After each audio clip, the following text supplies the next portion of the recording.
Good morning, guys. It is Tuesday morning after New Year's and I need to make some coffee. I wanted to update you guys about my ovulation whenever it happened, but I thought it was going to be just like letting you guys know when I ovulated and let you guys know when we did the IUI next. However, I'm updating like this because something has happened and I'm actually really surprised, I guess. I'm gonna make some Dunkin' coffee in the Keurig this morning. But you guys who follow me know that typically I ovulate every single month around cycle day 17 or 18, which has caused some issues with my fertility clinic because they seem to think that everyone needs to be perfectly on cycle day 14 or 15 ovulating, and they've had me do IUIs too early in the past. So this month, my plan was again to call after I got a positive OPK, which normally is on cycle day 16 or 17. So yesterday, I was cycle day 12 yesterday. And I woke up that morning feeling like crazy, not crazy, but I honestly felt that weird like ovulation type pain very lightly lower down. And I'm like, wait a second, like what is today? And it was cycle day 12. And I'm like, no way I'm ovulating this early. Like there's just no way.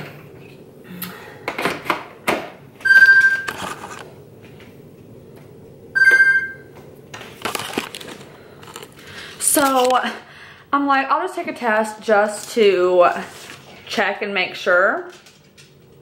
And I'll be darned if that test was not like almost positive. I have them down here. I'm gonna show you guys.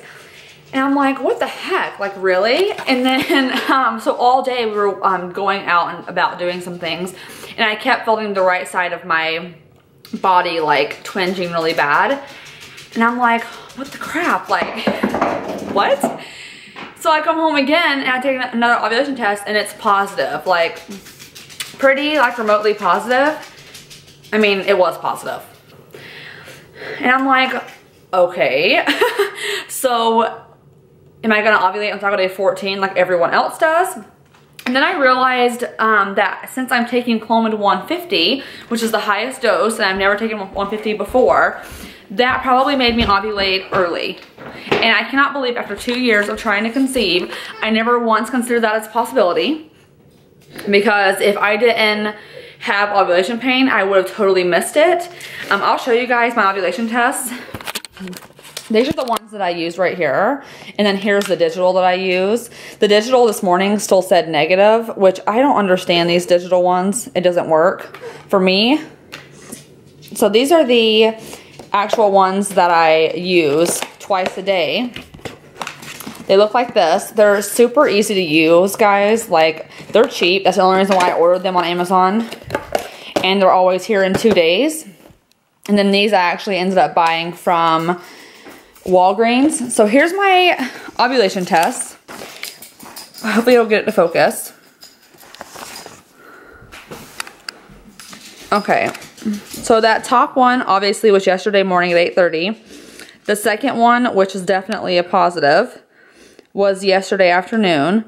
And then the very bottom one is from this morning, which I feel like that may be the strongest positive. So I am gonna call my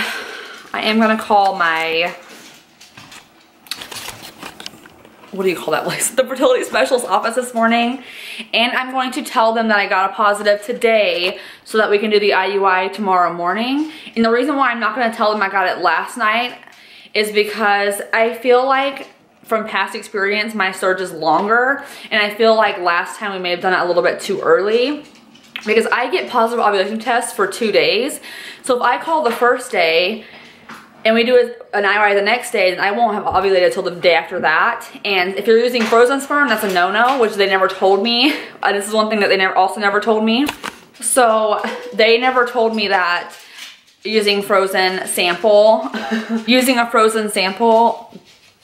pretty much it like doesn't last more than 24 hours. So it really irritates me to find that out. After the first IUI, they told me that it'd be totally fine putting in a frozen sample the day before my positive ovulation test. I feel like completely just lied to. So we're gonna just go in tomorrow morning for that, and it will be about 36 hours past the first ovulation test. And that's typically how a lot of places do it.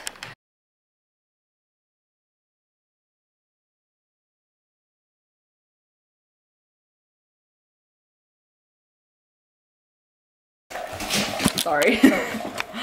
My husband just got home from work. So that's how they do it. So I'm gonna call today and say I just got one this morning and not mention last night, so we can do it tomorrow morning.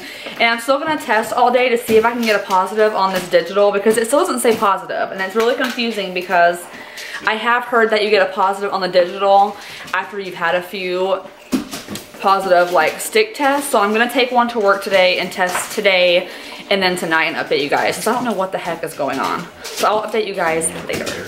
I'll just quickly go over kind of what happened today with the ovulation test and what the plan is for tomorrow and what my concerns are, because you know, I'm just like, I'm such an overthinker when it comes to trying to conceive, and I have a headache too.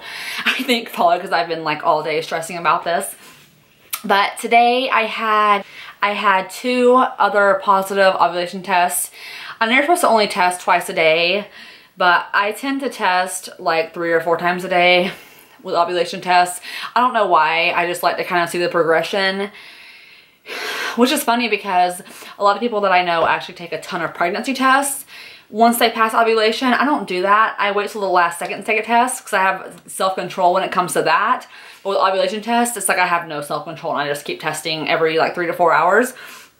Every time I have to go to the bathroom, I'm like, better pee on an ovulation test. I did get 2 positives, and it looks like the positive is getting a little bit lighter, so that's good. I think it goes negative and then you ovulate or something like that. I'm not 100% sure. I know everyone's different.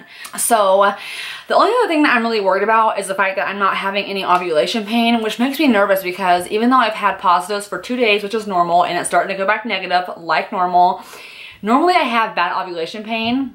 And I've had it every time I ovulate for the past like few years.